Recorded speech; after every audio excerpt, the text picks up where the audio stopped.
యాక్చువల్‌గా 'Singanamala Ramesh' press meet పెట్టడానికి ఒక కాంటెక్స్ట్ ఉంది. అదేందంటే అతనికి ఆహ్, మహాబలిపురంలో 10 ఎకరాల ల్యాండ్ ఉంది. ఓకే. అతను ఎక్కువగా చెన్నైలో ఉంటాడు. బేసిక్‌గా అతను ఫైనాన్సర్, ప్రొడ్యూసర్ కాదు. ఫైనాన్సర్‌గా ఉండేవాడు. దాని నుంచి అతను సినిమాల మీద పిచ్చనండి, వ్యామోహం నుండి దాని తర్వాత ప్రొడ్యూసర్‌గా మారాడు. ఆయన ఇద్దరు కొడుకులు గూడా హీరోలుగా ఉన్నారు. ఇప్పుడు డైరెక్టర్లుగా గూడా వాళ్ళు మారే అవకాశం ఉంది. సో, ఆయన ఈ 10 ఎకరాలు ముగ్గురికి అమ్మేశాడు అని జెప్పి ఆయన మీద కేసు పెట్టారు. ఆ కేసు 14 ఏళ్ళు నడిచింది. 14 ఏళ్ళు నడిచిన తర్వాత ఇప్పుడు ఆయన నిర్దోషిగా కేసులో నుంచి విడుదలయ్యాడు.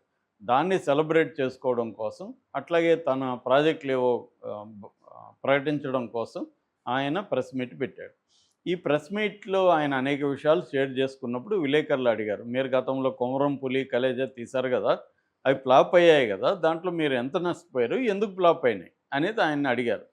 అడిగినప్పుడు ఆయన ఏం చెప్పాడంటే, మామూలుగా ఇప్పుడంటే ఒక్కొక్క సినిమాలు 3 ఏళ్ళు, 4 ఏళ్ళు తీస్తున్నారు. రాజమౌళి ఎంటర్ అయిన తర్వాత, 'బాహుబలి' తర్వాత ఒక్కొక్క సినిమా 3 ఏళ్ళు, 4 ఏళ్ళు గానీ, మా కాలంలో మాక్సిమం 6 నెలలు, ఒకేళ మించిపోతే 1 ఇయర్. అంత తప్ప అంతకంటే ఎక్కువ ఉండేవి కాదు. కానీ నా బ్యాడ్ లక్ ఏందంటే, నేను తీసిన 2 సినిమాలు 'కొమరం పులి' పవన్ కళ్యాణ్‌తో గానీ, 'కలేజా' గానీ 3 ఏళ్ళు పట్టాయి 2 గూడా. అందువల్ల నాకు 3 ఏళ్ళకి నేను ఆఫీసులు మెయింటైన్ జేయాలి, సాలరీస్ ఇవ్వాలి, ఖర్చులుంటాయి, వడ్డీలు కట్టుకోవాలి. ఇవన్నీ ఆర్టిస్టులు ఏందంటే ఇచ్చినవి డేట్లు అయిపోతే మళ్ళీ అడిగితే మళ్ళీ రేట్లు పెంచుతారు. రెండోది వీళ్ళు సినిమా తీసేటప్పుడు వీళ్ళ దీంట్లో ఒక ఆర్టిస్ట్‌కి మంచి పేరొచ్చి ఏదన్నా పాపులర్ అయిపోయాడనుకో, ఇక్కడ మళ్ళీ రేట్లు పెంచుతాడు. సో, ఇలాంటివన్నీ జరిగాయి. దానివల్ల నాకు బడ్జెట్ ఎక్కువైపోయింది అని ఆయన చెప్పాడు. నాకు ఈ 2 సినిమాల్లో కలిసి 100,00,00,000 నష్టం వచ్చిందని చెప్పాడు. అప్పుడు విలేకరులు ఏమడిగారంటే, మరి వాళ్ళ నుంచి ఏమైనా హెల్ప్ చేయలేదా? మామూలుగా అయితే ప్రొడ్యూసర్‌లకి నష్టం వచ్చినప్పుడు హీరోలు కొంత హెల్ప్ చేస్తారు కదా! మీకేమి చేయలేదంటే, అసలు నాకు వాళ్ళిద్దరూ ఏమి చేయలేదు. చేయకపోగా కనీసం "అరే బాబు! నష్టం వచ్చిందంట కదా!" అని ఒక పలకరింపు కూడా లేదు నాకు వాళ్ళిద్దరూ అనేది ఆయన చెప్పాడు. నిజానికి ఆయన పవన్ కళ్యాణ్ మీద ఆహ్, సెపరేట్‌గా ఏం చెప్పలా. వీళ్ళడిగారు, "పవన్ కళ్యాణ్ 'కొమరం పులి' ఎందుకు లేట్ అయింది?"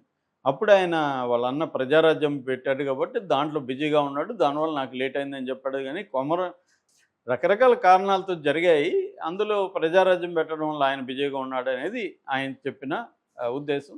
అంటే 100,00,00,000 వచ్చినోడు గూడా అదేదో పోకిరి సినిమాలో గిచ్చితే గిల్లించుకోవాలన్నట్టుగా ఏడవకూడదని 100,00,00,000 వస్తే కూడా చెప్పకూడదా ప్రొడ్యూసరు? ఇదొక విచిత్రంగా ఉంది. వీడు 'బండ్ల గణేష్' దాంట్లోకి రంగం లేదు. అతనికేం సంబంధమే లేదు. అతని మాట తీసాడా ఈ ప్రొడ్యూసరు? అతని కష్టాలు అతను చెప్పుకున్నాడు. ఈయనకెందుకసలు? ఈయన ఎంటర్ అయిపోయి, ఈయన వల్ల డేట్లు బ్లాక్ అయిపోయినాయంట పవన్ కళ్యాణ్‌ది. మరి పవన్ కళ్యాణ్ చెప్పాలిగా ఈ మాట. పవన్ కళ్యాణ్ ఎందుకు చెప్పట్లేదు? ఈయన వల్ల డేట్లు అది కూడా వందల సినిమాల డేట్లు బ్లాక్ అయిపోయినాయి. ఇప్పుడు బాబు ఎక్కడున్నాం మనం అందరూ అంటే 'బండ్ల గణేష్' ఎలా మాట్లాడుతుంటాడంటే, తన వినేవాళ్ళందరూ పూలు పెట్టుకొని, ఇప్పుడే గుండు కొట్టుకొని, పూలు పెట్టుకొని కూర్చున్నట్టుగా నేనేం చెప్పినా వీళ్ళింటారు అన్నట్టుగా చెప్తుంటాడు అతను. అంటే తన అజ్ఞానాన్ని బయట పెట్టుకుంటూ ఇతరుల అజ్ఞానాలు అనుకుంటానని చెప్తుంటాడు. అతనికి ఏ ఇష్యూ లేదు. దీన్ని పెంట చేయొద్దంట. ఈయన ప్లానింగ్ చేయలే. ఈయన ప్లానింగ్ చేసాడో లేదో అతనికి తెలుసా? సో, ఇది ఇప్పుడు వివాదానికి 'బండ్ల గణేష్' సైలెంట్‌గా ఉంటే ఇది నిజానికి పవన్ కళ్యాణ్ తరపున ఎవ్వరు గూడా దీన్ని ఖండించలేదు, మాట్లాడలేదు. హ్మ్. మహేష్ బాబు తరపున ఎవ్వరు గూడా ఆయనేదో ప్రొడ్యూసర్ ఒక ఆవేదనని విలేకరులు అడిగితే పంచుకున్నాడు తప్ప, వాళ్ళ మీద ఆరోపణలు చేయాలని ట్వీట్ చేయలేదు. ఆయన ప్రెస్ మీట్ దాని మీద పెట్టలేదు. ఆయన పెట్టిన ప్రెస్ మీట్ వేరు. వీళ్ళు జనరల్‌గా విలేకరులు రకరకాల ప్రశ్నలు అడుగుతారు కాబట్టి ఆయన్ని అడిగినప్పుడు ఆయన ఆవేదన అవును నాకు 100,00,00,000 వచ్చింది. 100,00,00,000 రావడానికి ఆయన పార్టీ పెట్టడం వల్ల నాకు డేట్‌లు సరిగ్గా ఇవ్వలేకపోయాడు. కలేజాలో కూడా రకరకాల కారణాలతో జరిగాయని చెప్పుకున్నాడు. అది కూడా చెప్పుకోవద్దా? ఒక 100,00,00,000 నష్టం వచ్చిన ప్రొడ్యూసరు నాకు లేట్ అయింది. 3 ఏళ్ళు పట్టింది. అప్పుడు పవన్ కళ్యాణ్ పార్టీ పెట్టుండడం వల్ల ఆయన సరిగ్గా ఇవ్వలేకపోయాడు అని చెప్పాడు. తప్పేముంది?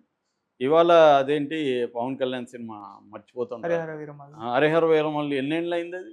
ఎవరు దానికి బాధ్యత? పవన్ కళ్యాణ్ బాధ్యుడు కాదా? ఆయన ఇప్పుడు మిగతా 3 సినిమాలు ఉన్నాయి గదా! 'ఓజీ', 'ఉస్తాద్ భగత్ సింగ్'. ఆ! మూడిటికి పవన్ కళ్యాణే కదా బాధ్యుడు లేట్‌కి. అది ప్రొడ్యూసర్లు భరిస్తున్నారు కాబట్టి మనం మాట్లాడాల్సిన అవసరం లేదు. అది వాళ్ళ ప్రాబ్లమ్. పవన్ కళ్యాణ్‌కి, ప్రొడ్యూసర్‌లకి ఏం ఒప్పందం ఉంది? లేట్ అయితే ప్రొడ్యూసర్లు భరిస్తారు. అది మనకు సంబంధం లేదు. నేను పవన్ కళ్యాణ్ తప్పని అనట్లా. అది వాళ్ళిష్టం.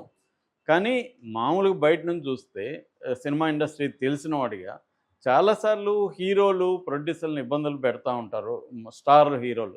మరి ఈ ప్రొడ్యూసర్లు ఎందుకు వెళ్తుంటారు?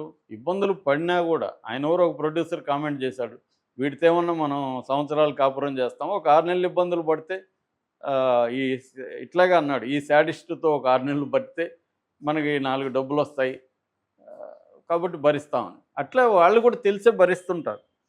పవన్ కళ్యాణ్ ఇబ్బందులు పెట్టచ్చు, లేకపోతే ఇంకొక ఇబ్బందులు పెట్టచ్చు, చిరంజీవి కూడా ఇబ్బందులు పెట్టచ్చు.